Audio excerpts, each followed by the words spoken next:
What's going on, people? Mike C-Town here. Welcome to the Vinyl Shit. Before I jump in and start showing you some records, I want to give a shout out to Patrick, who sent me a copy of his Noise Project CD. This is called Ohm. I haven't cracked open the CD, but I did listen to it online, and what I heard was actually really cool. It definitely sounds a lot like Nurse with Wound to me, because it's noisy, but it's not all super harsh. A lot of it's kind of playful, almost. But yeah, this is really cool. I really appreciate it. For you guys, if you want to check this out, if I remember, I will put a link in the description section down there. And you guys can click it, and you can click play, and you can like his stuff, and you can send him a message and be like, hey, Mike C-Town said you were cool, and now I think you're cool because your music is cool, and can we be cool and be like friends on Facebook, because that's the cool thing nowadays. Yeah. Alright, so, that aside, let's talk records! First record I'm going to show you, this is Balzac Paradox. There used to only be two words to describe this band, and that is Japanese misfits. These guys have been around forever, and I'm actually surprised that they're still making records. Not all the songs on here are good, I have to be honest. The ones that sound like the Misfits are really cool. Then there's some that are kind of like a little bit heavier than what I want to hear from these guys. But overall, either it sounds like the Misfits or it just sounds like really good basic punk rock. But overall, it's a solid release, but I recommend their older stuff over this. But this is still a cool record. On this really cool, I think it's like a, I can't really tell if it's like magenta or some shit. But yeah, really cool vinyl. I just looked on the back of this and realized that one of the executive producers is Jerry Only, which that's pretty interesting. But yeah, it's on Misfits Records, if you can see that. Yeah. Next record I'm going to show you, this is Brocken Moon. I'm going to try to read this. Das Marschen von Schnee. This is great German black metal. This came out in like 98 and it sounds very 98, but in a good way. 98 was a good year for black metal. Very nature-oriented black metal, kind of symphonic without sounding cheesy. Great riffs. The vocals go from like those kind of typical black metal kind of screams to that old crackly voice thing that a lot of the DSBM bands do. Yeah, they got two other albums that I need to pick up, but yeah, this one I got a great deal on because I've wanted this for a while, but I got it off Discogs. Here's the front cover, the back cover, and it kind of opens up. This is a real weird kind of layout here. There's not an actual sleeve or anything. It's just this big thing here, but pretty neat. Side note, I remember watching a video that was making fun of Deafheaven and was showing all the black metal bands that Deafheaven has stolen riffs from, and Brocken Moon was actually one of them. And I didn't even notice it listening to the Deafheaven record, but once it was played side by side, it was pretty much note for fucking note. So for all you guys that think that Deafheaven is like the greatest band ever, maybe you should listen to Brocken Moon. Or don't. Or don't. Just listen to fucking Deafheaven and other stupid bands. Like Boston Nage and Young and in the Way.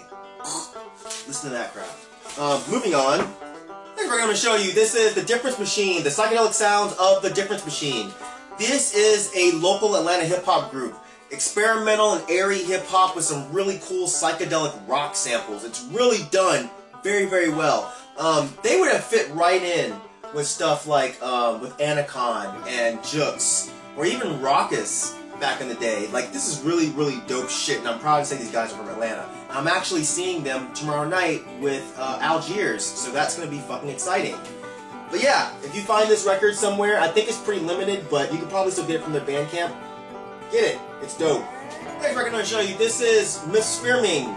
I'm not even going to try to pronounce the name of the album. If you want to see what it is, look in the description section. Alright, I just don't want to sound stupider than I always sound. I reviewed this a while ago on my channel, so if you want to watch that, you should. And the vinyl sold out right before I could actually get it, so I was really bummed. But it came back into press, and I bought it immediately. This is super noisy and really dark black metal.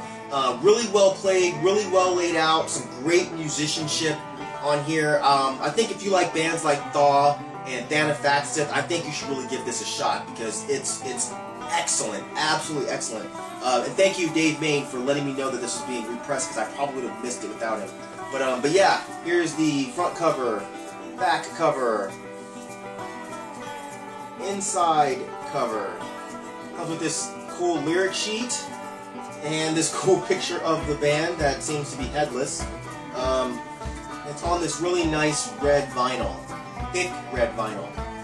It also has a poster in there, but I don't particularly care. Well, alright, I'll pull it out. Hold on. Yeah, pretty fucking worthless. I should have went with my initial instinct of not pulling it out, because I would have saved the trouble of having to point out that it was completely pointless to pull it out, and point out that it was worthless to pull out.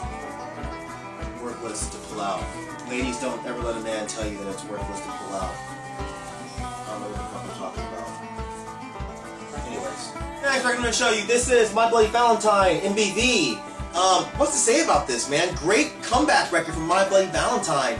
In my opinion, it picks up right where Loveless left off. My friends have very mixed feelings about this record. Some of them love it, some of them absolutely hate it, but I never really understood the people that hated this record. I don't understand why. I understand if it wasn't as great as you wanted it to be, but hating it doesn't really make any sense. But great, noisy, buzzed out goodness, man. Yeah, but I got this out of all places, Urban Outfitters, because if you guys know anything about this record, you know it's really fucking expensive. Even used copies were just a bit pricey, man, for a single vinyl record. But this one is a little bit beat up, if you can see that. And I got it at Urban Outfitters for like, I think it was $15, which is about half of what it typically is. Maybe less than half of what it typically is. But yeah, front cover, back cover. The vinyl is completely clean. Inside cover. So yeah, I got a good deal on it. I'm happy with it. Whatever. It's a great record. Next, we're going to show you, this is Portal with Sepia. This is their debut album. If you have not heard Portal, they are one of the better dark, super ugly, blackened death bands out there, man. They showed up out of nowhere and just fucking obliterated everything. But yeah, this is pretty much how I feel like death metal should be played. It should sound gross and ugly and scary. And this is far scarier than anything fucking Cannibal Corpse or Skinless or Black Dahlia Murder or any of these other fucking death metal bands are doing. This shit is fucking terrifying. This is even scarier than a lot of black metal records. But anyway, yeah, you should definitely pick this up. I got this from Hell's Headbangers when they had the represses. I'm not sure if they still have any of these anymore, but if they do, you should definitely grab it, especially because it's on this neat, don't know what color this is, vinyl. It's like a maroon, I guess. But yeah, this is fucking great stuff. Next, we're going to show you, this is another Portal record. This is Swarth. This is their third album, and to me, this is when they were pretty much solidified in their realm of just ugly, gross death metal. This is some truly spooky and just ugly shit, but it is fucking brilliant to me. But yeah, it's the front cover, this is the back cover, this is the inside cover, and it comes with this huge booklet of lyrics and stuff, which help because you cannot make out anything this dude says. But yeah, really cool. Double vinyl, and it's weird, man. If you look at the record, like normally you would think it was just black, but if you hold it up to the light, it's actually like almost puke green color. And then when you look at it even closer, there's an etching on one of the sides. I don't know if you can see that or not, but it's actually really fucking cool, man. Next, we're going to show you, this is Prurient with Black Vase. This is great stuff. I've talked about Prurient on my channel before.